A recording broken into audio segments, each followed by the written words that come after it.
सोनम बेवफा निकली क्योंकि उसे राजा से नहीं बल्कि राज से मोहब्बत थी। सो कॉल्ड उसका बॉयफ्रेंड राज कुशवाहा, जिसके लिए पति राजा रघुवंशी की बलि चढ़ा दी।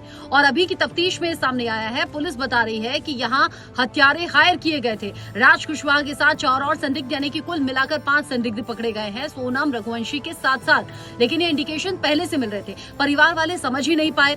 सोनम के माँ बाप कह रहे हैं उसकी खुशी से शादी हुई थी, लेकिन यहाँ राजा रघुवंशी की माँ ने बहुत बड़ा खुलासा किया है। वो कह रही है कि शादी से पहले राजा जब सोनम को कॉल किया करता था तो सोनम कॉल पिक नहीं करती थी। राजा ने शिकायत की थी कि मैं उससे शादी क्यों करूं जो मेरी कॉल पिक नहीं करती, मेरे लिए टाइम नहीं है तो उससे शादी करने का क्या मतलब। इस पर जब राजा रघुवंशी की मां ने सोनम से बात की थी तो उसने कहा था मैं ऑफिस में रहती हूँ, जब ऑफिस से वापस आती हूँ तो मैं कॉल बैक कर लिया करती हूँ।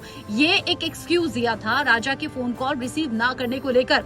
साथ ही साथ वो हनीमून पर नहीं जाना चाहता था, यानी कि राजा अभी हनीमून पर जाने की प्लानिंग में नहीं था, लेकिन सोनम ने ये जानबूझकर किया। पहले से पूरी प्लानिंग की, टिकट बुक करा लिए और राजा रघुवंशी को साथ में जबरदस्ती ले गए। ये भी राजा रघुवंशी की मां ने बताया है और कहा कि उस तरफ तो वो कभी जाता नहीं था। ये सब कुछ सोनम की प्लानिंग थी और सोनम की प्लानिंग में ही था मध्य प्रदेश से हथियारों को हायर करके ले जाना, साथ ही अपने बॉयफ्रेंड तक लोकेशन पहुंचाना और फिर सुनसान जगह पर ले जाकर अपने पति की हत्या करवा देना। जरा सोचिए तो, घटना के 17 दिन बाद अब जाकर सोनम मिली है, इससे पहले क्यों नहीं मिली?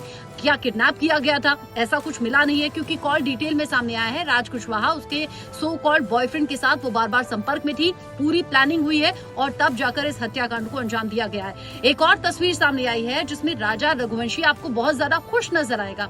ये शादी से पहले की तस्वीरें हैं, परिवार वालों के साथ मिलकर उसने रील बनाई थी और बताया था कि ये तो घर वाले हैं, यानी कि उन्होंने कहा दूल्हे की माँ मैं हूँ, मैं मामी हूँ, मैं मौसी हूँ, और आखिर में कहता है राजा रघुवंशी कि मैं हूँ दूल्हा। चेहरा एकदम खिला हुआ है। फिर फेरों के वक्त की तस्वीर आप देख लिए, यहाँ पर सोनम तो चेहरा थोड़ा बुझा हुआ है, या फिर ये कह लीजिए लड़की है तो शर्माने का एक्टिंग कर रही है या नाटक कर रही है, लेकिन राजा रघुवंशी यहाँ पर भी चेहरा एकदम खिला हुआ है, खुश है। और ऐसा भी नहीं कह सकते कि सोनम पूरी शादी में उदास थी, वो खुश होकर फोटोग्राफ्स खिंचवा रही थी, स्माइल कर रही थी और ऐसा कहीं से नहीं लग रहा था। इसीलिए तो दोनों परिवार वाले कह रहे हैं कि दोनों की मर्जी से शादी हुई है। अब जाकर पकड़ी गई है, बहुत से खुलासे होंगे और ये खबर सामने आने के बाद लोग फिर से कहने लगे सोशल मीडिया पर कि सोनम तो वाकई बेवफा निकली।